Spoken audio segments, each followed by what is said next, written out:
Kung ready na.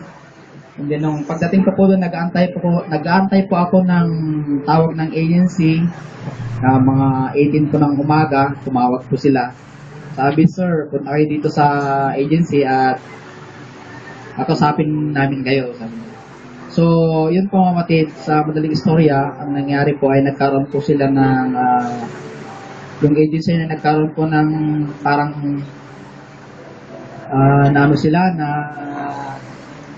nasuspindi po sila ng 2 buwan. Yun ang nangyari. So, akala ko na Ramadan sila. Yung pala, nasuspindi sila ng 2 buwan. At nung panahon na ako'y tatawagan, doon pa lang talaga sila ay makapag-operate muli. Yun ang nangyari po mga kapatid.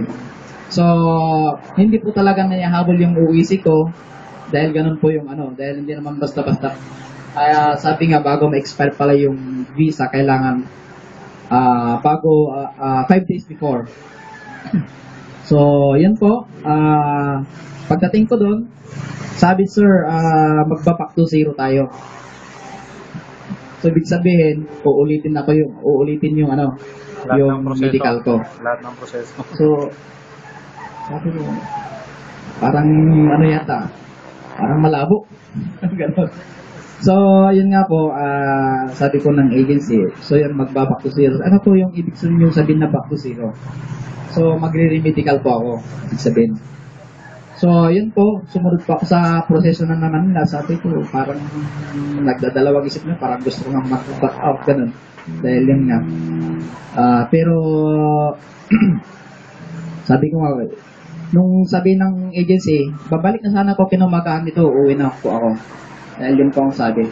Pero, sabi nila mga kapatid, nung bago ako uwi, bago ako luluwasan ng Maynila kinamagaan, sabi, sir, nasan na po kayo? Sabi ko, pauwi na po sana ako sa Pangasinan. Pwede bang bumalik po kayo dito bukas dahil i-remedical na po kayo. Yun po yung sinabi. So, madalis ko yung mga kapatid, hindi po ako umuwi. Inantay ko po yung nagpa-remedical po ako ulit. Hindi. Pero yung medical ko po ay, ang nangyari po doon ay hindi na po overall. Kumbaga, yung dinaan ko na doon sa ihi, doon may ganun, sa optical, sa optometric at saka yung psychometric, hindi na po ako duman doon. Bali, 3 lang po yung dinaanan ko, x-ray, laboratory, at saka yung physical exam. So, yun po, nagpa-x-ray po ako. Then, sabi ko, Lord, kung malimbawa, meron na magbabalik ko yung dati, yung nakita nila sa akin na parang may spot sa lungs. O mayroong scar, ganun, scar. So, nag-prepare ako sa Panginoon, Lord, kung talagang kalooban mo pa rin, yun pa rin. Sabi ko sa Panginoon, nag-prepare na ako sa Lord. So, nung na-x-ray po ako matid, yun nga, nagkatotoo, parang yung dating nasa taas, pumunta doon sa baba, paano nangyari? So, slight lang naman po yun, parang mild lang. Kaya sabi ng agency ko, ma'am, hindi po ba pwedeng, gagawa na lang kami ng waiver para yung dati niyang x-ray, yun na yung lalabas na resulta. Kasi, yun lang lately lang nailabas ko rin result. So, nagkaroon po kami ng waiver mga kapatid. Yun po ang nangyari, pinaswesa ko ng agency. So, nung pinunta ko doon sa medical section mga kapatid, dun po sa pinag-medikalan, inunor naman po yun. So, sabi, sir, ganito na lang po yung gagawin natin. Pag nandun po kayo pag matuloy po kayo at nandun na kayo sa ibang bansa, ipalakasin nyo na lang po yung immune system nyo. Para, saka ang kakailangan po natin ng yung booster, yung injection na mas malakas dun sa in-inject sa akin yung una. So, yun po, pumunta po kayo dun sa magpapabako na po kayo dahil na po na fit to work kayo ulit. So, sa mga kapatid, pinayagan na nila ako and then nagpapaksin na. So, yun na po yung final na decision nila at yun ay pwede na naman po akong makapunta muli. Dahil kung hindi ka fit to work doon mga kapatid, hindi ka talaga papayagan. So, yun po mga kapatid. So, salamat sa Panginoon. Sabi ko nga, hindi pa yun yung time ng Panginoon na makapunta ako doon. So, mayroong right time. Amen. Mayroong right time. Sabi nga isang brother yata yung sabi, baka yung eroplano mo baka yung masasakyan mo na ginagawa pa. Amen. Kaya puri ng Panginoon. Ganun pa mga kapatid, hindi tayo nalulungkot. Amen. Kung baga alam naman natin yung kamay ng Panginoon lahat. Kamay ng Panginoon lahat ng nanguhol sa atin. Anong plano ng Panginoon, anong kalooban ng Panginoon. Kahit gusto mo na ngayong araw na yun, hindi pa pala kalooban ng Panginoon. Yes. Ganun po yung mga kapatid. So, parang nagpapatuto na ako kapatid na. Amen. So, puri ng Panginoon. So, dadako tayo sa testimony. So, pinangunahan ko na po kayo kapatid. Salamat sa Panginoon. Alam ko ng Lord ang siyang patuloy na gumagabay, nag-iingat sa aking pamilya, sa aking mga anak. And sa lahat ng mga plano ko sa buhay, plano namin sa buhay. Alam ko na in God's hand, in God's plan, in His perfect time. Amen. Amen. Na alam natin na ang lahat ng bagay ng kapatid ay mayroong plano at purpose ng Panginoon. So, pwede ng Panginoon. So, sino sa atin? Mayroon pong testimony. Special song.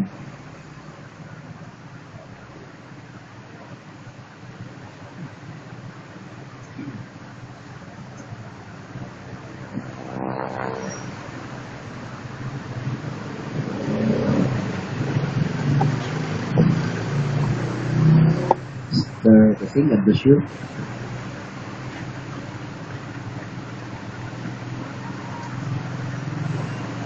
Good morning sa bawat isa sa ating mga kapatid. Salamat sa ating Panginoon kung saan nandito na naman tayo kahit na unti lang tayo mga kapatid, pero salamat sa ating Panginoon dahil sabi nga kahit tatlo lang tayo, nandun ang ating Panginoon, kaya mas marami pa naman tayo sa tatlo. Amen. Pero salamat sa ating Panginoon dahil talagang kumbaga, hindi lang ito yung tradisyon natin na pupunta tuwing Amen. Sunday, pero mayroon tayo talagang pinupuntahan mga kapatid, talagang napaka-special na bagay, napaka-importante sa lahat ng mga importante na makipagtagpo tayo sa ating Panginoon sa Amen. araw na ito. Kaya salamat sa Kanya dahil kahit na maraming mga pinagdadaanan sa araw-araw, pero hanggang pa rin na binibigyan pa rin natin ng halaga ng araw na ito, mga kapatid. Hindi ko rin ipaalam sa inyo na ilalaban siguro ninyo mga kapatid yung kasama ko noon na sinamay nursing. Kasi nung Lunes mga kapatid, tinakbo na sa ospital. Talagang hindi na niya pinayaman. Kasi nung napupunta ko sa bahay nila, marami kang sinasabi kasi mga kapatid na puro sama ng loob.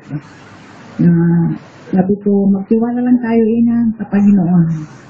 Hindi niya tayo pababayaan kung gusto na ka na niyang kunin. Hindi ka niya bibigyan ng kwantong baga. Kung kasi mga kapatid sinasabi niya, kung hindi lang kasalanan, magpakamatay, gagawin mo niya. Pero sabi ko, hanggang ang Panginoon huwag mong iisipin kasi nakakaya sa Panginoon. Kahit na ganun ang mga pinagdadaanan mo, i-enjoy mo yung buhay na ibigay ng Panginoon sa iyo sa mga huling araw, sabi ko sa kanya.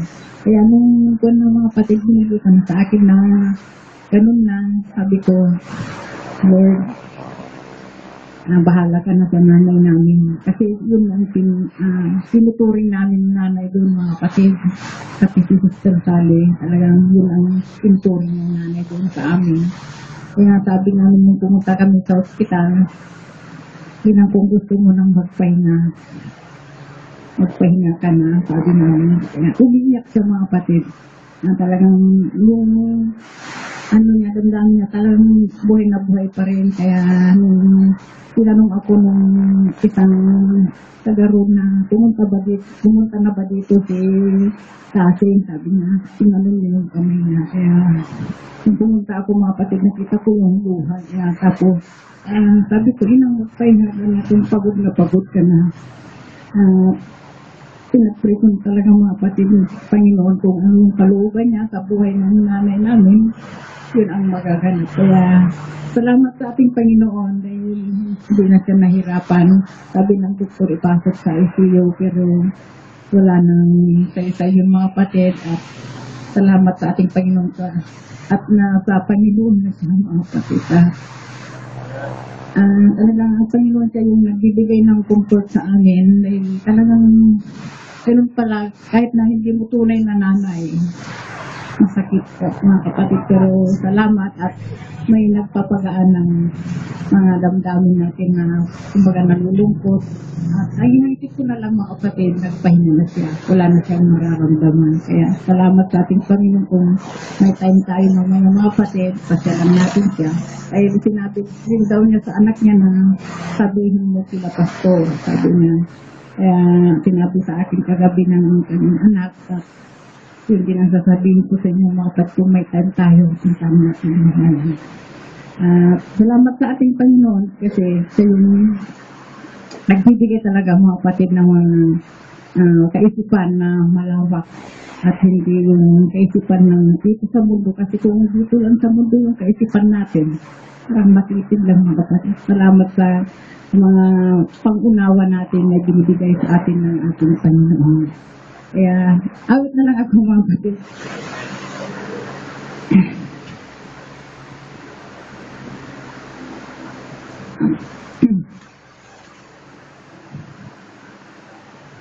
Ito ang awit na pinamagatang Marisol.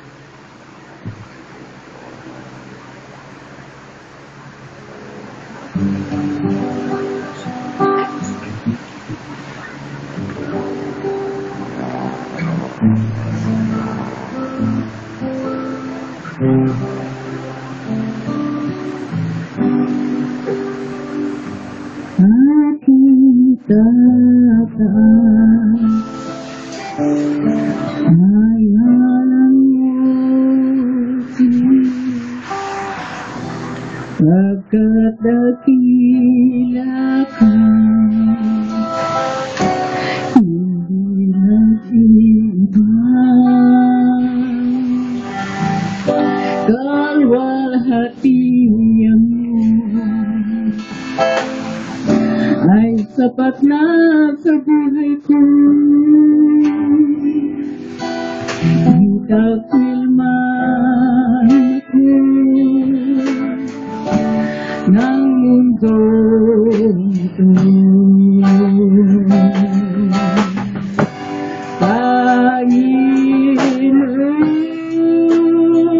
Panginoon, narito ang puso ko.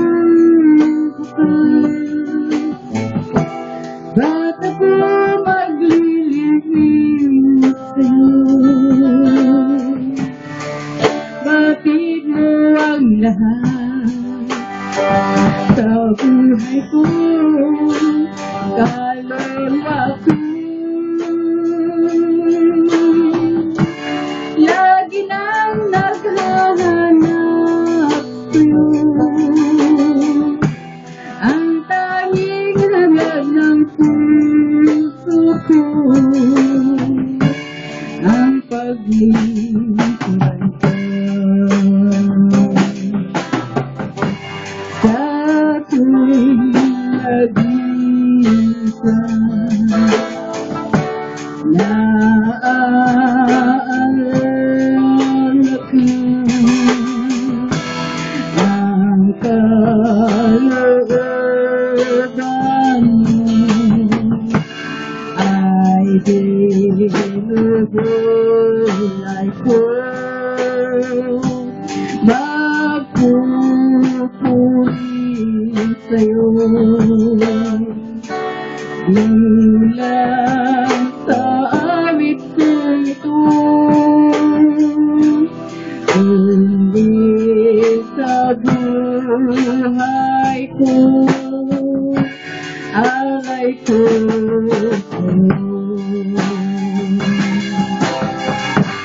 Panginoon,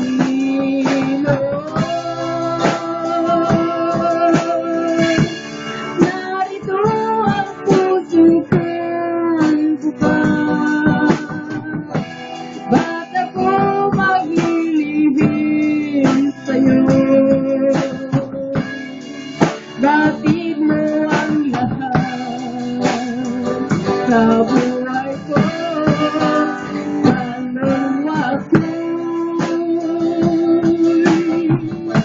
Lagi nang naghahanap sa'yo, ang tanging hanap ng puso ko,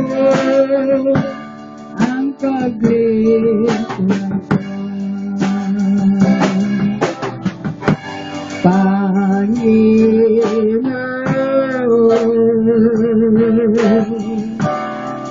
pupurihin kita.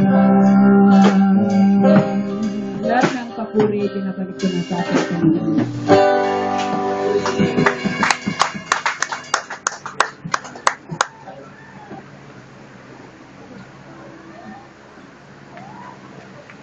God bless you, Sister Racing. Magandang testimony at awit. Panginoon, wala akong maililihim sa iyo. Tunay na ang buhay natin sa Panginoon ay bukas. Wala tayong maililihim sa Kanya. Lahat ay alam niya. Lahat ng plano natin ay alam niya. Lahat ng iniisip natin ay alam niya. Amen. So, nandiyan ang Panginoon. Laging gumagabay po sa atin. Puri ng Panginoon.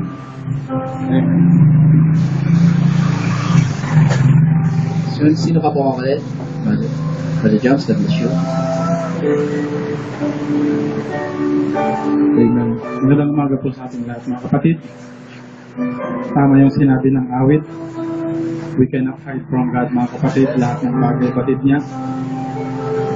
At salamat sa Panginoon sapagkat tulingan na hindi tayo nawawalan ng dapat na testimony, mga kapatid. Sapagkat ang testimony ay part po yan ng service ng ating Panginoon. Dahil ang palagi kong sinasabi,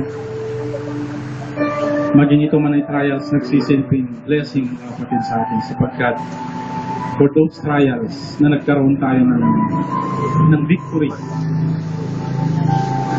ito po ay nagiging blessing sa atin, mga kapatid. Amen. Nalungkot din ako doon sa nasabi ni Sister Kasing kanina about doon kay Sister Marcy. Amen. Naalala ko tuloy yung the last time na nakita namin siya sa bayan noon. Ilang taon na rin ang nagdaan, mga kapatid. And that time, nagkaroon ako ng desire na sana mapasyal din natin. So, nasabi ko rin kay Pastor noon, pero kaya lang sa mga kadahilanan, so hindi na siya napasyalan.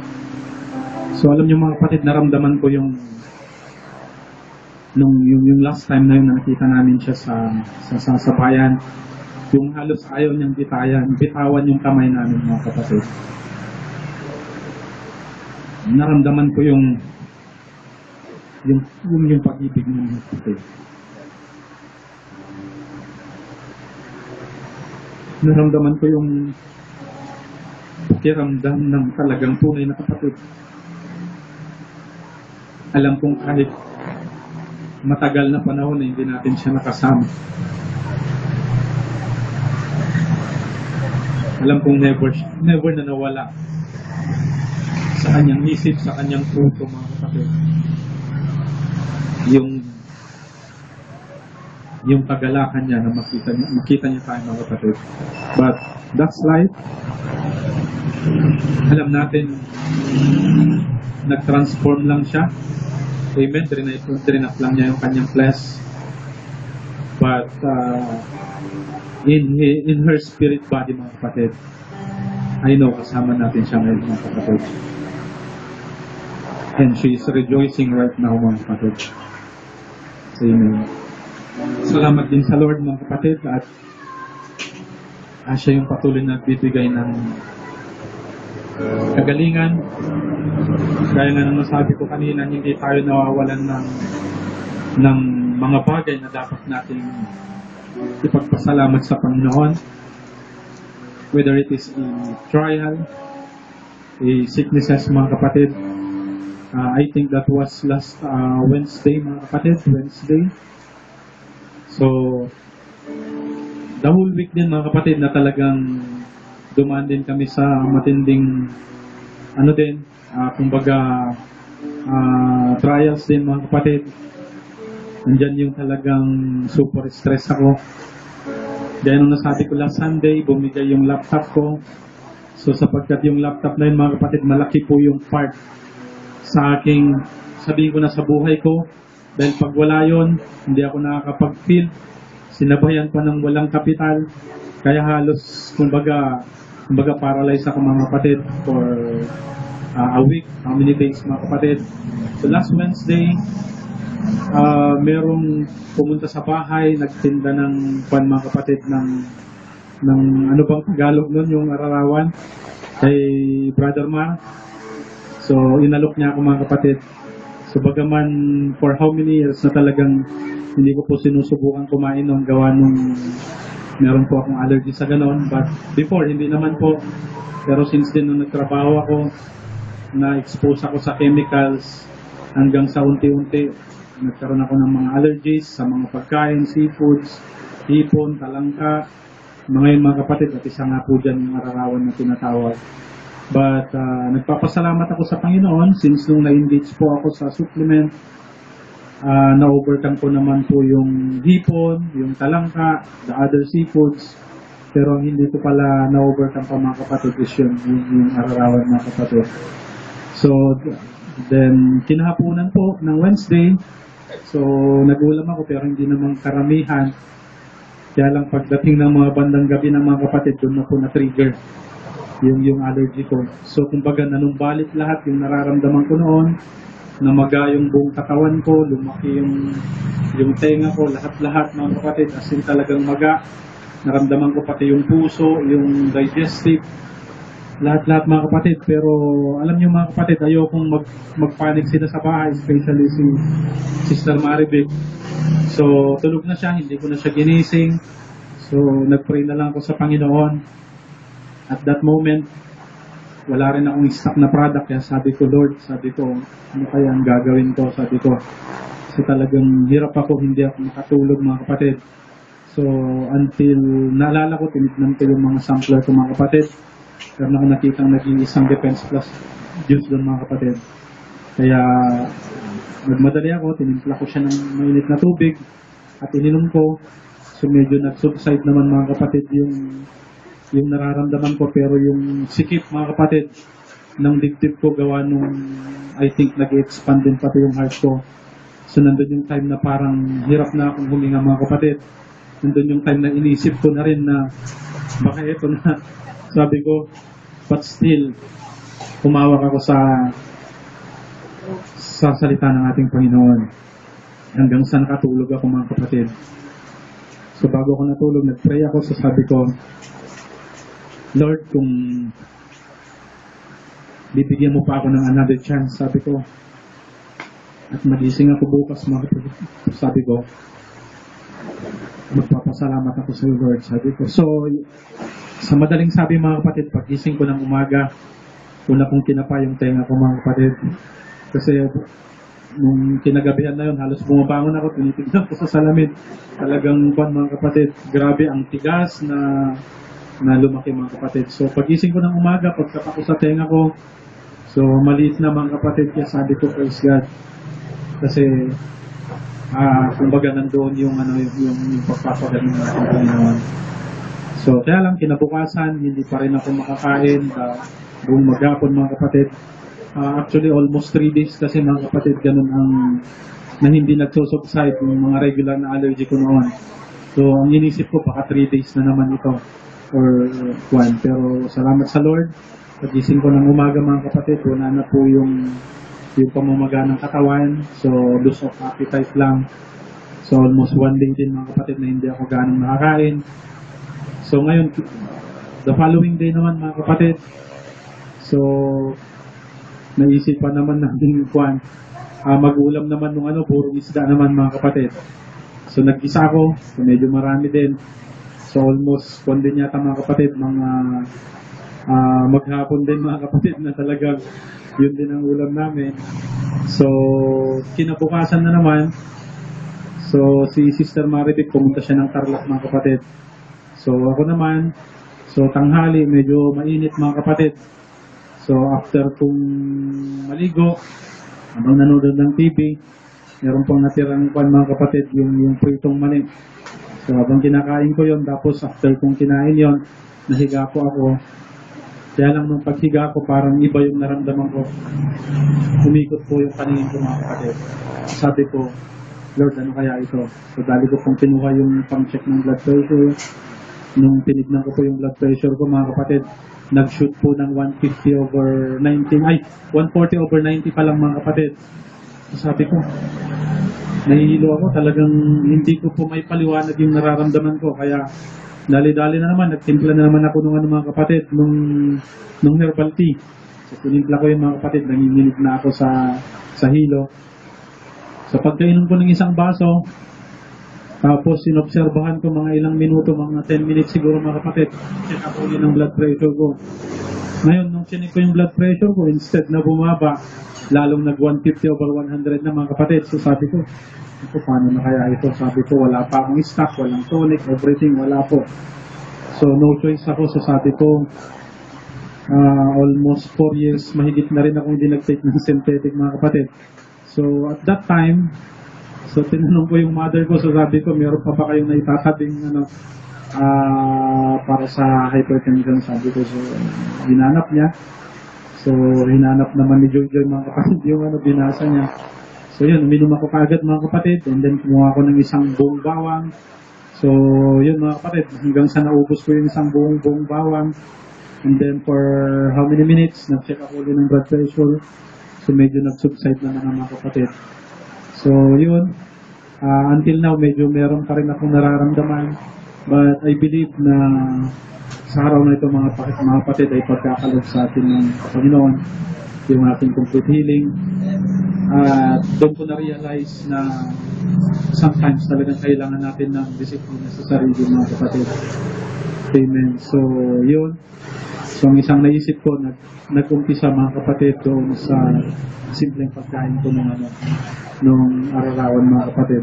Bumalik yung way back 4 years, I think that was 8 years ago na mga kapatid. Ngayon ko lang po naranasan nung na-trigger mga kapatid. So, but praise God.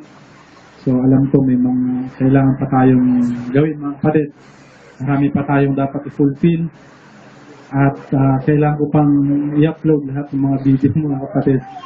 So, kahapon, in-start ko pong in-upload yung mga videos. Pinagsabay ko yung pag-upload sa cellphone, tsaka doon sa desktop. So, yung service po natin nung last 16, tatlong part po yon. Yung first part, yung first part po, doon po sa cellphone, in-upload. Okay na po yung first part, yung second part, tsaka third part sa desktop. And then yung service natin last Sunday, yung first part doon na naman sa cellphone. Kaya lang all of a sudden, nagkaroon po ng error yung connection sa desktop, kaya hindi po siya nagtuloy. Kaya paumanhin po yung first part tsaka second part po ng service natin ng 16 on process pa rin po. At yung second part po nung service natin last Sunday, almost 65% na po. Hopefully mamaya matatapos na makompleto natin yung last Sunday. At yun mga kapatid, nagkaroon na naman kasi ng problema hindi naman po yung connection sa bahay, but course yung router naman po ngayon mga kapatid. Kaya sabi ko, paano ko pa kaya matapos ito, sabi ko. But anyway, kung loobin ng Panginoon, makompleto po natin yun. At upang enjoy po natin yung kompletong service natin ng nakarang isang dito mga kapatid. Salamat sa Lord at pasensya na po kung medyo napahaba at I believe na mga bagay na ito ay dinood ng Panginoon para magsilbing inspirasyon sa bawat isang kapatid. So yun lang po at binabalik ko lahat ng papuri at pasasalamat sa ating Panginoon.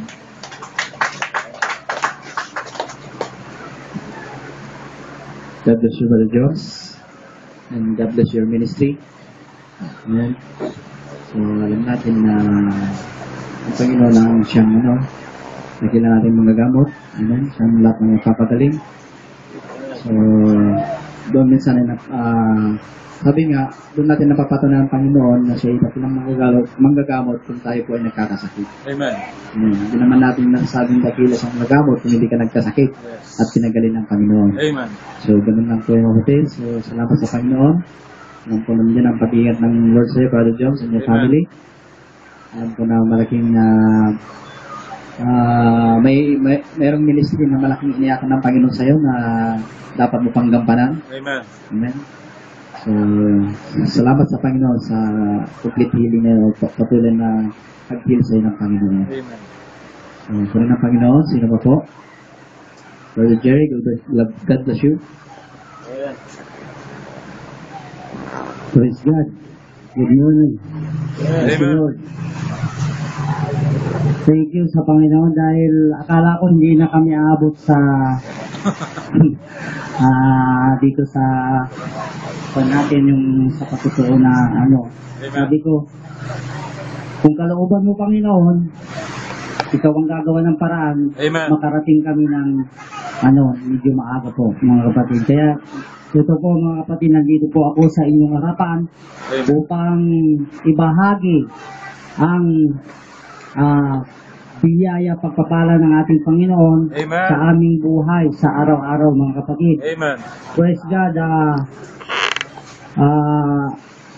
Gusto ko umpisahan mga kapatid tungkol po doon sa tricycle po namin mga kapatid dahil napakalaking blessing Amen. or binibigyan kami ng knowledge ng ating Panginoon upang makita namin ang tunay na mensahe sa huling kapanahunan mga kapatid. Amen. Praise the Lord. Masasabi ko pong ganun dahil nung unang nangyari po doon sa tricycle ko po, ewan ko kung naibahagi ko na po doon dito sa inyo. Last month na yun, yung matagal ng konti na yun. Nasagi po yun mga kapatid. At yung nakasagi doon, naka-single po at may angkas po siya. At napadiretso po sila sa kanal. Actually mga kapatid, kung hindi nila nasagi yung tricycle ko po mga kapatid, totally sigurado baka hindi ko alam kung patay po sila. Dahil didiretso po sila sa talaga yung pader. Tama. Buti na hagip ng konti yung tricycle ko, kaya lang nagkaroon ng damage yung tricycle ko po. Ngayon, ang nangyari po doon, pinag-usapan namin at nagmakaawa sa akin yung mga nakabangga o mga families niya na yung estimating na lang po yung damage po doon at sila na po ang bahala or magpapagawa po doon. Kaya lang nung na-estimate ko po 700 ang nasabi namin, yung pala umabot po ng 1,000 plus. Ngayon ako na po nakabuno doon. Yun ang isang pinakita sa akin ng Panginoon na kailangan natin kailangan magpakumbaba-humble ka. Hindi ka pwedeng kung nasagi o nabangga nila yung pag-aari mo, hindi ka pwedeng reaction ka agad na Pagkatapos ng mga kapatid na napalipas yun, ito na po yung talagang nangyari na naman. Ito lang Huwebes po ng gabi. Praise the Lord. At talagang sabi ko nga sa Panginoon, kung makararating kami ng maaga sa Ordaneta, ilalatag ko po ng kapitoo. Kung hindi mo kalooban, Panginoon, wala tayong magagawa, wala akong magagawa. Kaya lang, ito nga ang nangyari mga kapatid.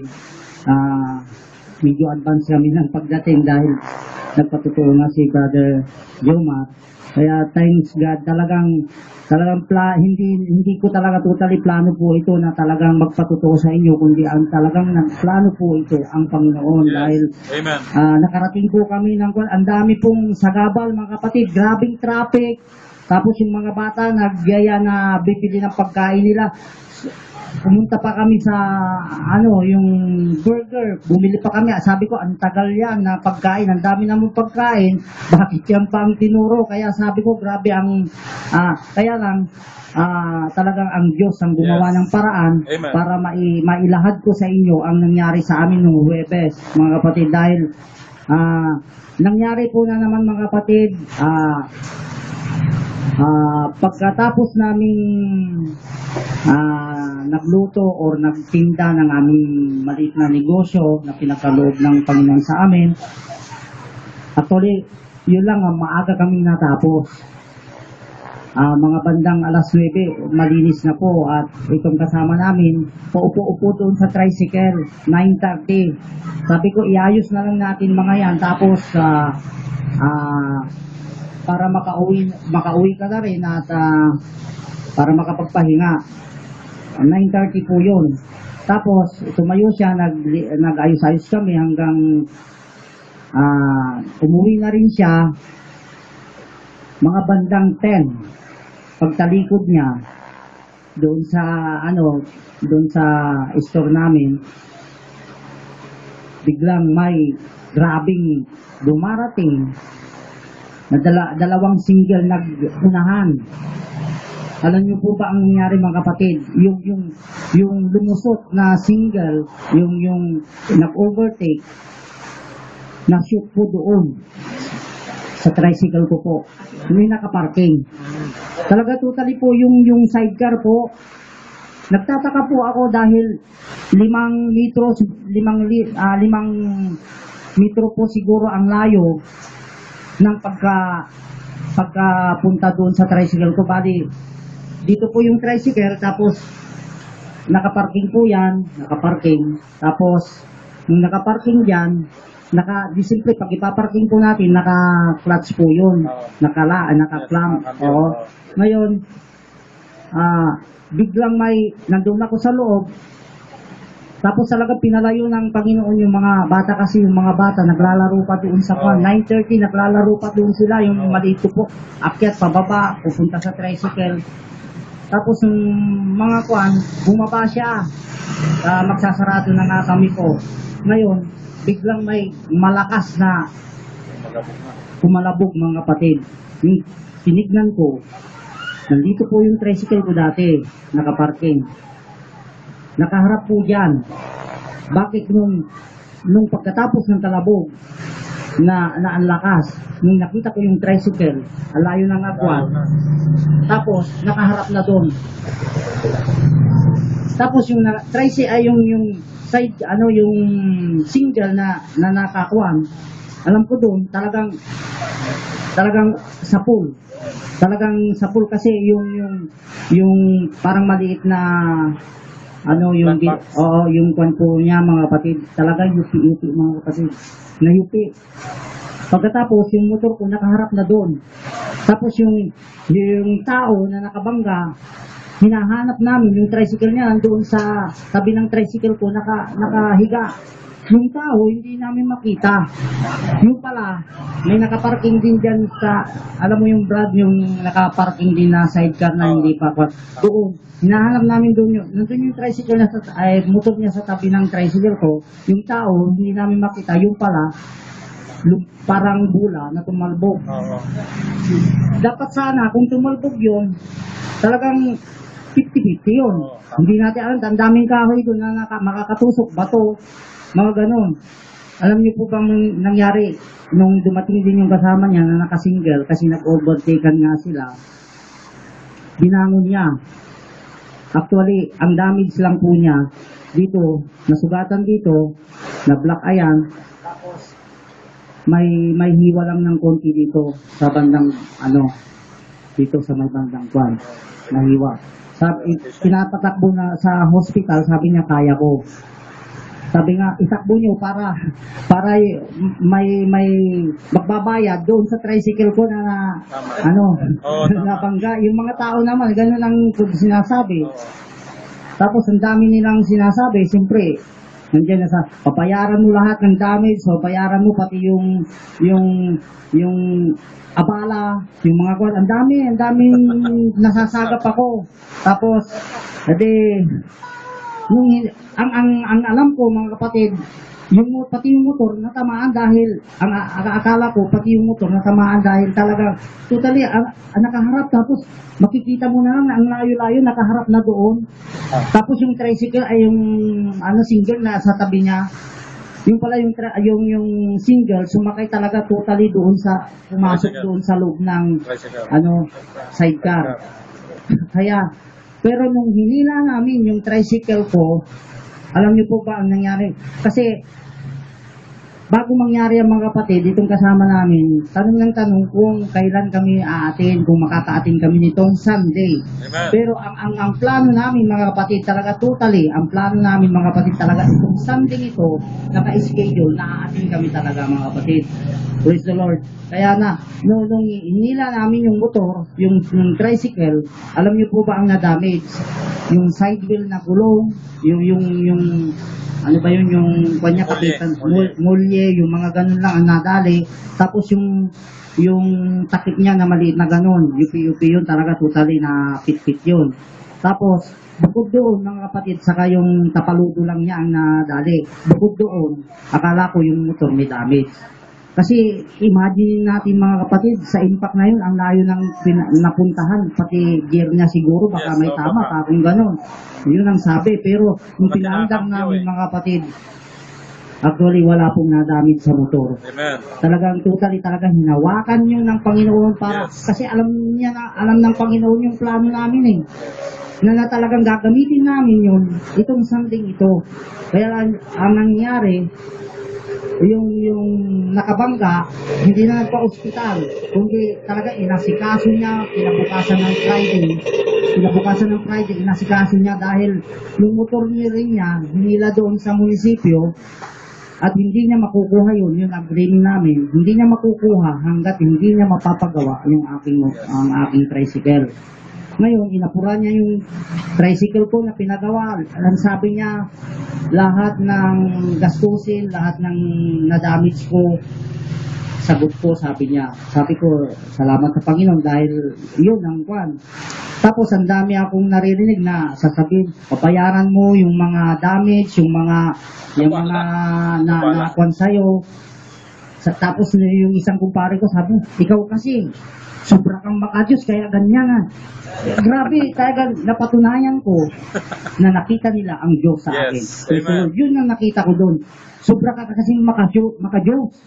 Sabi nila, kasi ang sabi ko, wag na, basta kung ano yung damage doon sa motor ko, yun na lang ang gastusan niya. Kung pababayaran ko lahat ng kwan, ang laki.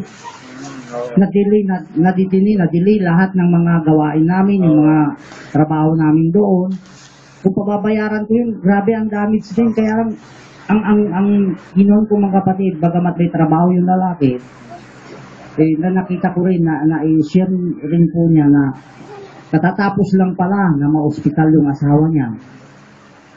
Tapos kalalabas niya na sa ospital, tapos siya naman sumunod na nadisgrasya. Kaya inilagay ko yung kwan ko na talagang doon mo maipakita kung talagang may Diyos ka dahil mauunawaan mo siya at mauunawaan ka rin niya. Yes. Sabi ko, sige, yung ibang damage kasi pinitpit na yung mga ibang stainless. Kasi pag stainless, pag pitpitin mo, parang pangit na ang tignan. May maliit lang naman, kaya lang po, ang sabi niya, hindi kita tatakbuhan. Yung mga may damage pa niyan na iba, pagkakuha ng sahod ko, ipapagawa pa natin yan, sabi sa akin. Kaya, grabe ang ginawa ng Panginoon sa amin dahil nandito kami ngayon. Amen. Na magpupuri sa ating Panginoon dahil ang ginawa ng ating Panginoon hindi ordinary lang na para sa atin. Hindi lang ordinary yung mga kapatid pag nakita mo yung mensahe doon. Kasi talagang gustong ipakita sa amin kung gaano kami ka-patient. Yung pasensya mo sa iyong kapwa. Bagamat hindi mananampalataya yun, kailangan hindi natin pipiliin. Yes. Hindi lang sa mananampalataya natin ilalagay yung ganong sitwasyon. Amen. Kumbaga, lahat ng tao na makakasalamuhan mo everyday, kailangan ilagay natin yung pagka-Diyos na ang ilagay natin sa puso natin always ang Diyos para ma-impart natin sa kanila. Amen. Yun ang nakita ko mga kapatid, kaya grabe ang biyaya, pagpapala ng ating Panginoon sa amin. Kung tutusin mga kapatid, kung hindi totally nasagi or nabangga yung tricycle ko mga kapatid, totally, baka patay yung Yes, tao. patay yun. Tama. 2 beses na po yung nangyari sa motor ko po na nakasave. Yung una, 2 ang nasave niya, nagasgas-gas lang po sila.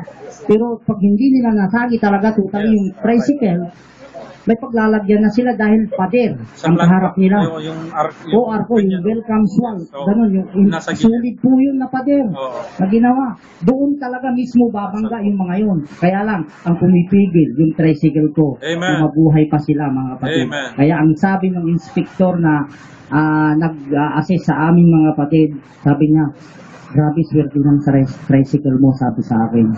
Ano kaya kung bibilin ko na sa'yo? Sabi niya. Sabi ko, hindi. Sabi ko, hindi po dahil napakalaking bagay ang naitutulong po niya sa amin. Amen. Kaya, praise God, kaya sana kung nangyayari sa aming buhay, sana mangyari rin sa inyong buhay dahil Amen. para maranasan nyo rin kung ano yung binabahagi ng Diyos na biyaya para sa amin ng Amen. ating Panginoon. Kaya bagamat mahaba na po yung patotoo ko po, gusto ko pong awitan ng ating Panginoon. Talagang gusto ko siyang purihin, pasalamatan at Amen. sambahin mga kapatid. Praise the Lord. Sister, kapahin mo na.